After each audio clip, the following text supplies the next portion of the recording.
রঙ্গমঞ্চে হাসি কান্নার খেললি কত খেলা, শৈশব গিয়ে ফুরাইল যৌবন, এখন খালি হাতে যাবার বেলা রয়েছে। বলে আপনাদের কাছে বরাবরই আমরা যারা মায়াময় সংসার, এই সংসারের ভিতরে প্রতিনিয়ত আমরা রঙ্গমঞ্চে খেলা করি। আগেকার ছেলে মেয়ে যারা পুতুল খেলতে ভালোবাসতো, তারা কথাটি আপনাদের জানাই, এখন কিন্তু আর এই পুতুল খেলাটা নাই। এই পুতুল খেলার একটা ভালো তাৎপর্য ছিল। মাটি দিয়ে দুটো পুতুল তৈরি করতো, একটাকে ছেলে সাজাতো আর একটাকে মেয়ে সাজাতো। এতেই থামতো না, এই পুতুলের সঙ্গে আবার এই পুতুলের বিয়ে দিত। মাটির হাঁড়িতে মাটি রান্না করে বলতো, ভাত রান্না করছি গো। গাছের লতা পাতা দিয়ে তরকারি রান্না করতো।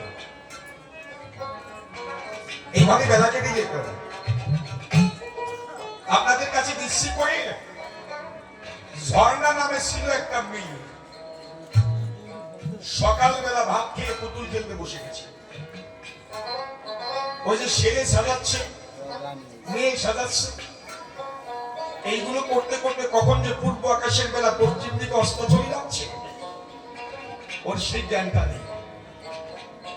বেলা যখন বয়ে যায়, ঘর থেকে বাবা ডাক দেয়, ঝর্ণা, ও ঝর্ণা, মারে ঘরে আয়, বেলা যে বয়ে যায়। কিন্তু খেলায় এত মেতে আছে ভাই, বাবার ডাকটা কর্ণকুহরে পৌঁছায়।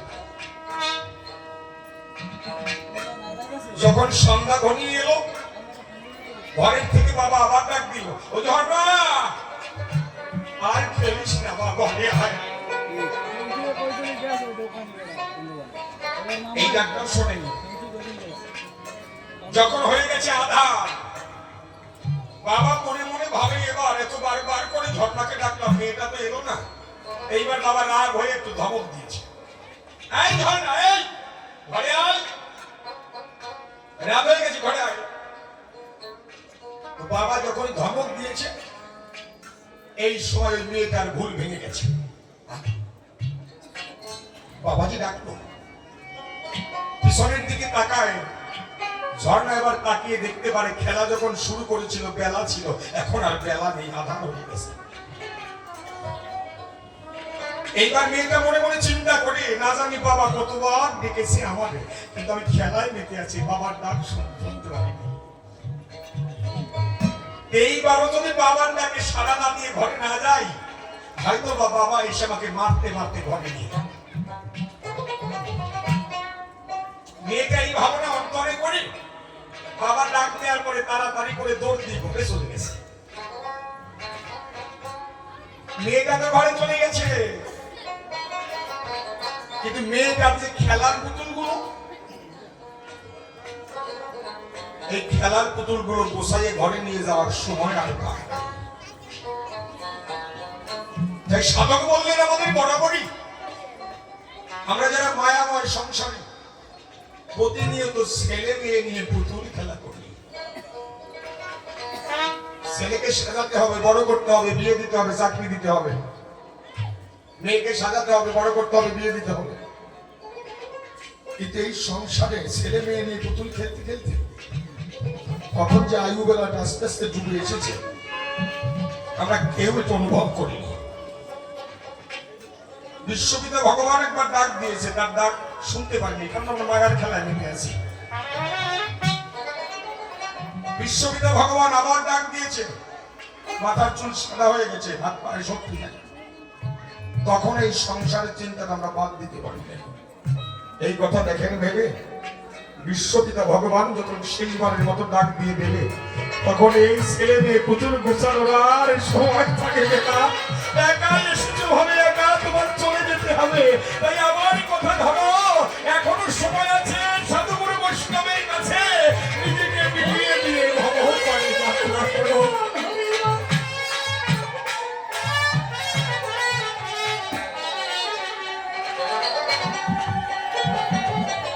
যেদিন নদীর পাড়ে শ্মশানে নিয়ে যাবে,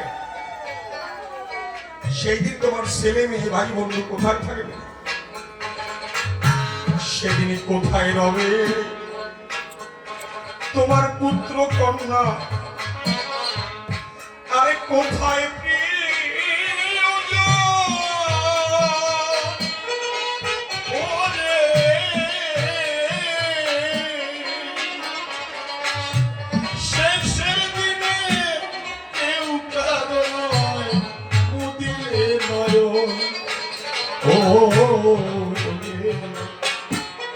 কোথায় রবে পুত্র কন্যা?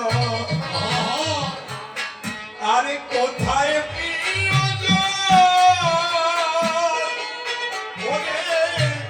শেষের দিনে কেউ কারো নয় মুদিলে নয়ন।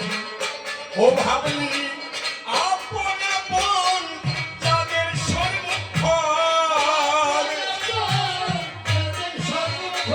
ভাবলি আপন আপন যাদের সর্বক্ষণ, কেউ নাই এখন দেখো চাইয়া।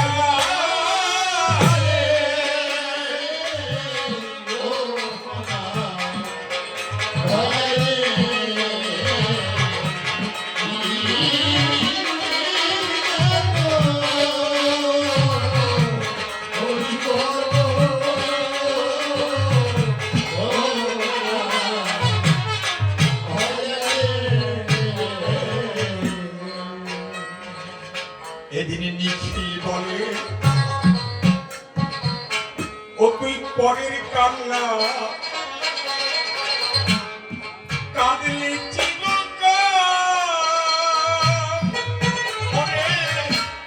সারা জনম বৃথা কান্না কিবা পেলি ফল। ও নিখিল বলে পরের কান্না কাঁদলি চিরকাল, ওরে সারা জনম বৃথা কান্না কিবা পেলি ফল। ও দিলে গুরুর পালে এক বিন্দু জল, দিলে গুরুর পালে এক বিন্দু জল, সঙ্গে যাইতো লইয়া।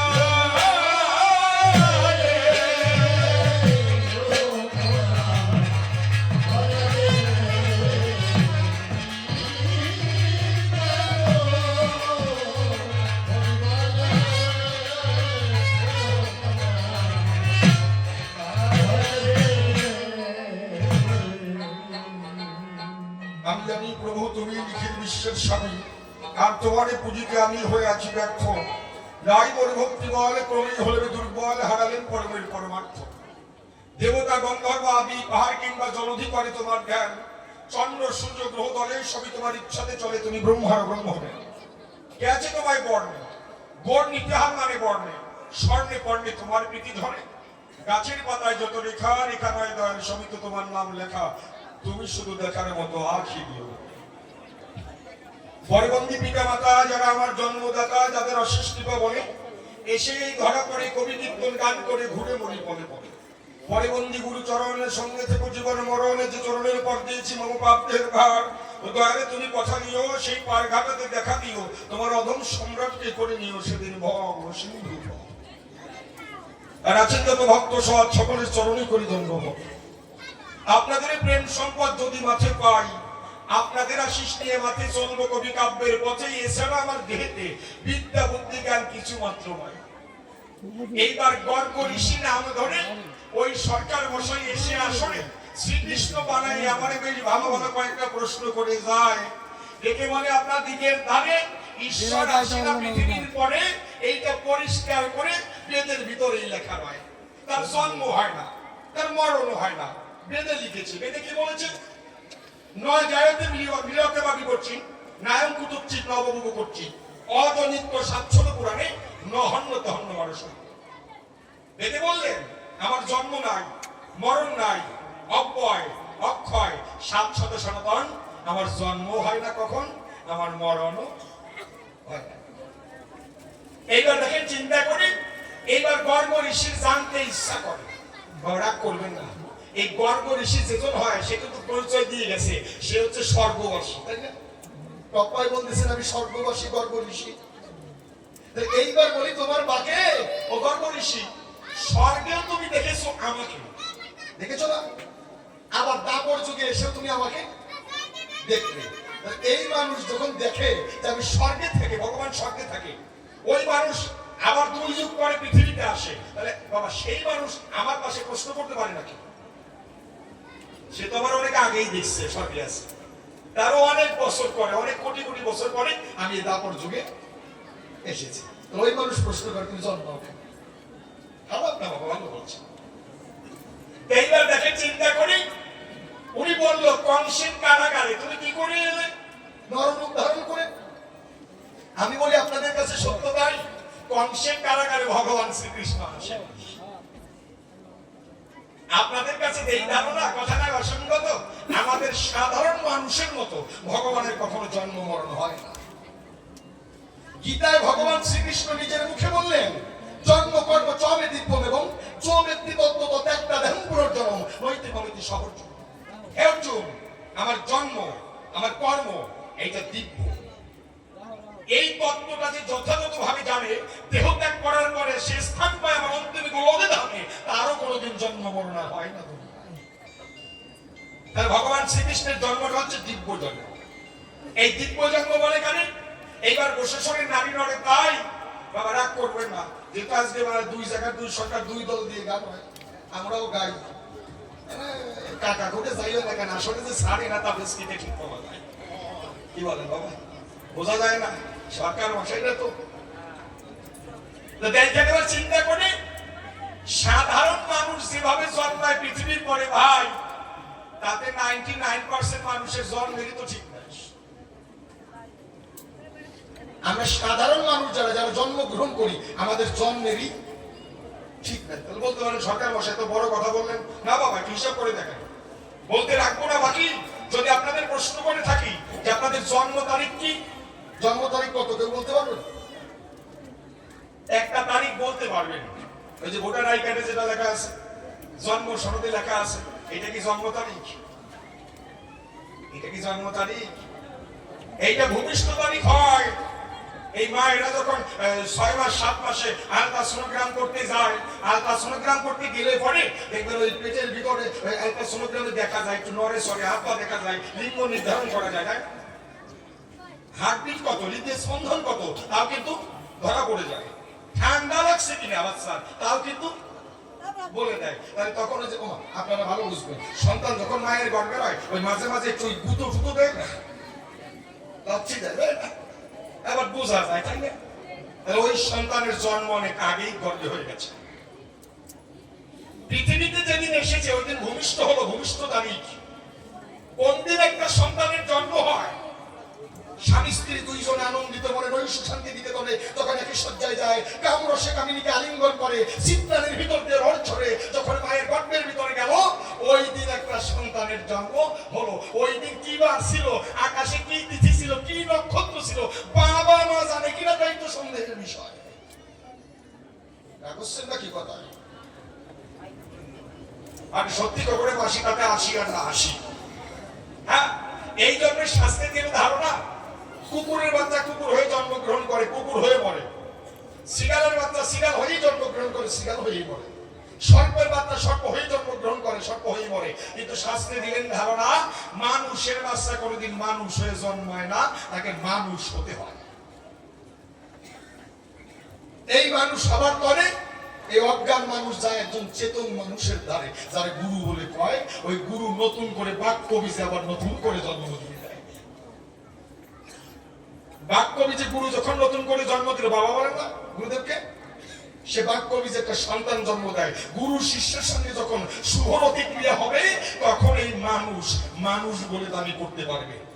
সেই প্রতিক্রিয়া করতে সিদ্ধি করতে হয়, ভাবের বৃদ্ধি থাকতে হয় বিবেকে বুদ্ধির ঘরে, তাতে ভক্তির দোষকে মিশাইয়া প্রেমবাণী শিউরে দিয়া অনুরাগের ফুল সজ্জার করে গুরুর জিহ্বালিঙ্গখানি শিষ্যের কর্ণ হবে যদি, নিষ্কামিতে করিবে সিঙ্গার, হরিনামের বীর্য ফোঁটা প্রাপ্তি হবে মণিকোঠা, চিত্রানিতে করিবে আস্বাদন, সেই গর্বে পুত্র হবে, জ্ঞান নামক পুত্র পাবে, লঙ্ঘিত উচ্চারিয়া পড়া শিবে উঠাইবে, দেখিতে পাইবে রাধা কৃষ্ণের যুগল।